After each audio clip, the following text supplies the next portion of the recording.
జైల్లో పెట్టి అమాయకుల్ని బీసీ సోదరుని నడి రోడ్డు మీద హత్యలు చేస్తూ ఉంటే కనీసం మీ గొంతు పెగలలేదే? కనీసం ఆ రోజున ఇది తప్పు అనే మాట మీరు మాట్లాడలేదే? కనీసం ఒక్క బలహీన వర్గాలకు చెందినటువంటి అమాయకుల్ని కనీసం వచ్చి మీరు పరామర్శ చేశారా? వాళ్ళని జైలు నుంచి బెయిల్ తీసుకుని బయటకు వస్తే ఊరేగింపులు చేశారు. మీకు బీసీల గురించి మాట్లాడే అర్హత ఉందా వైఎస్ఆర్ పార్టీ నాయకులకి? ఇదొకటే కాదు, స్థానిక సంస్థలో రిజర్వేషన్ల కోత కోశారు. 34% నుంచి 24% రిజర్వేషన్ల కోతకు వస్తే ఎక్కడికి పోయారు వైఎస్ఆర్ పార్టీ బీసీ నాయకులని నేను అడుగుతా ఉన్నా. మరో రోజున కార్పొరేషన్ల పేరుతో దగా చేస్తే మీరందరూ ఎక్కడికి పోయారని చెప్పి నేను అడుగుతా ఉన్నా. ఆ రోజు యూనివర్సిటీల్లో ఒక్క వైస్ ఛాన్సలర్ కూడా పెట్టడానికి అర్హత లేదా బీసీలకి? 50% పైన ఉన్నటువంటి బలహీన వర్గాలకి యూనివర్సిటీలో వైస్ ఛాన్సలర్గా అవకాశం కల్పించలేనటువంటి వ్యక్తులు మీరా ఈరోజు వచ్చి మాట్లాడుతూ ఉన్నారు. ఇవాళ మళ్ళీ బలహీన వర్గాల్ని మోసం చేయాలనే దుర్మార్గమైనటువంటి ఆలోచనలు మీరు చేయాలంటే అది సాగదని కూడా ఈ సందర్భంగా తెలియజేస్తూ ఉన్నాం. అసలు జోగి రమేష్ గారికి ఏ అర్హత ఉంది? మీరు చేసినటువంటి పాపాలు ఇవాళ బలహీన వర్గాలందరూ కూడా తలదించుకునే విధంగా మీరు చేసినటువంటి కార్యక్రమాలు. అక్రమ మద్యం వ్యాపారం, మరి ఇవాళ చూసాం, సొంత కోడల్ని అదనపు కట్నం కోసం మరి చిత్రహింసలో పెట్టారని చెప్పి ఆ తల్లి వచ్చి వాళ్ళ పోలీస్ స్టేషన్లో కంప్లైంట్ ఇచ్చే పరిస్థితికి వచ్చిందంటే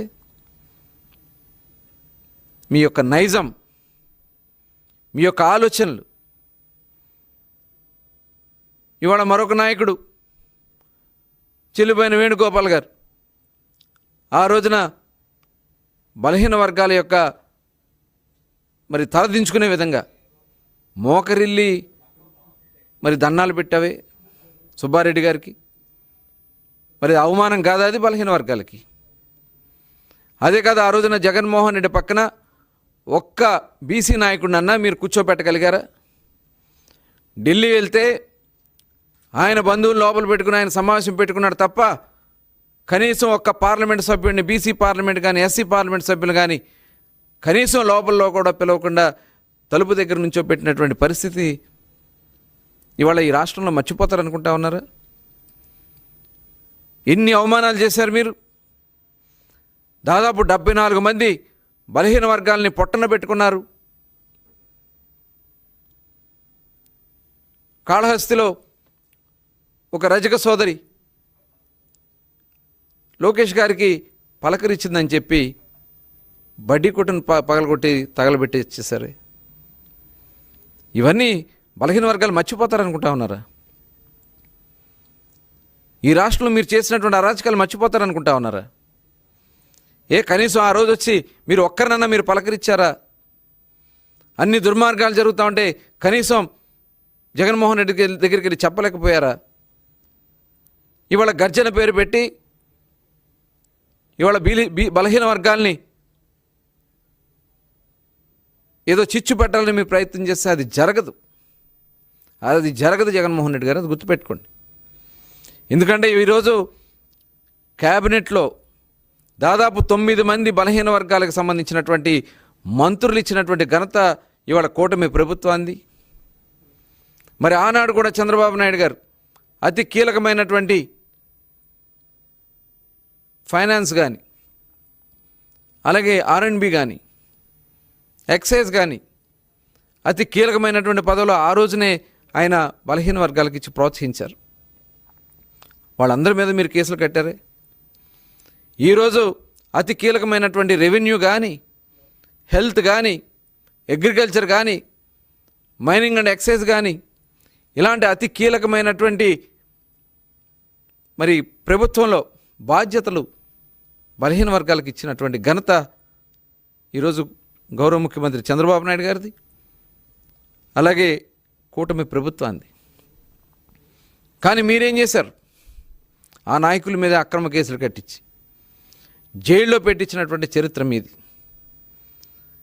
ఈరోజు అనేక రకాలుగా ఇవాళ చూసాం. మీరు చేసినటువంటి తప్పుదలు ఇవాళ జోగి రమేష్ గారు అక్రమ మద్యం చేశారనేది వాస్తవాలన్నీ కూడా సాక్ష్యాలతో ఉన్నాయి కదా. అలాగే సిదిరి అప్పలరాజు తన కుమారుడిని కాపాడుకోవడం కోసం అతని కుమారుడు యాక్సిడెంట్ చేసి ఆ యాక్సిడెంట్ నుంచి తప్పించాలని ప్రయత్నం చేశారు తప్ప అక్కడ చనిపోయినటువంటి ఒక బీసీ సోదరుడు, ఒక యాదవ్ సోదరుడు యాక్సిడెంట్లో చనిపోతే కనీసం అతనికి ట్రీట్మెంట్ హాస్పిటల్కి కూడా తీసుకెళ్లకుండా అతని చావుకు కారణమైనటువంటి వ్యక్తి సిదిరి అప్పలరాజు గారు కాదా?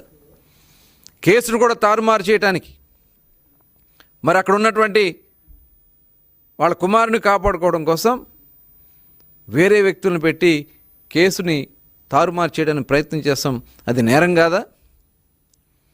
జగన్మోహన్ రెడ్డి మాట్లాడతాడు, 18 ఏళ్ల కుర్రోడు యాక్సిడెంట్ చేస్తే అతని మీద కేసు కడతారా అని చెప్పి మాట్లాడుతూ ఉన్నాడు. ఎక్కడికి పోతోంది ప్రజాస్వామ్యం?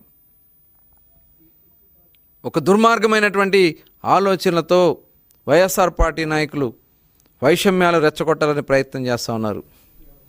దయచేసి ప్రజలందరూ కూడా అప్రమత్తంగా ఉందాం. 5 సంవత్సరాలు బీసీలకి కేటాయింపులు లేకుండా చేస్తే ఈరోజు సంవత్సరానికి 50,000 కోట్ల రూపాయలు బలహీన వర్గాలకు ఇచ్చి ఈరోజు రెసిడెన్షియల్ స్కూల్స్ కూడా 10 కొత్త రెసిడెన్షియల్ స్కూల్స్ ఇచ్చి ఏ రకంగా వాళ్ళని ఆర్థికంగా, సామాజికంగా, రాజకీయంగా ముందుకు తీసుకెళ్లాలని ఒక దృఢమైనటువంటి సంకల్పంతో ఇవాళ కూటమి ప్రభుత్వం పనిచేస్తూ ఉంది. అదే రక్షణ చట్టం కూడా తీసుకొచ్చి ఆల్రెడీ దాని మీద అధ్యయనం చేస్తూ ఉన్నాం. ఇంతవరకు భారతదేశంలో ఏ రాష్ట్రంలో జరగని విధంగా బీసీ రక్షణ చట్టం తీసుకురావడానికి, చట్టబద్ధత విధంగా తీసుకొచ్చడానికి ఈరోజు అన్నీ కూడా చర్యలు తీసుకున్నాం. అతి త్వరలోనే ఆ చట్టం కూడా రాబోతూ ఉంది. అలా ఆర్థికంగా బలోపేతం చేయడానికి వాళ్ళని ఏ రకంగా మనం ముందుకు తీసుకెళ్ళాలి, వాళ్ళలో ఉన్నటువంటి కుల వృత్తులు, చేతి వృత్తుల్ని ఏ రకంగా వాళ్ళకి స్కిల్స్ డెవలప్ చేసి ప్రస్తుతం ఉన్నటువంటి పోటీ ప్రపంచంలో ముందుకు తీసుకెళ్లాలనే లక్ష్యంతో ఇవాళ కూటమి ప్రభుత్వం పనిచేస్తూ ఉంది.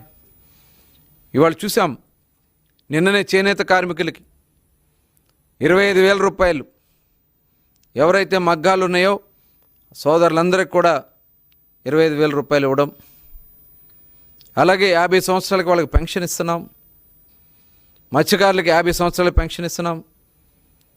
చేనేత కార్మికులకి మగ్గాలుంటే, మరమగ్గాలుంటే 500 యూనిట్లు, చేతి మగ్గాలుంటే 200 యూనిట్లు ఉచితంగా అందిస్తూ ఉన్నాం.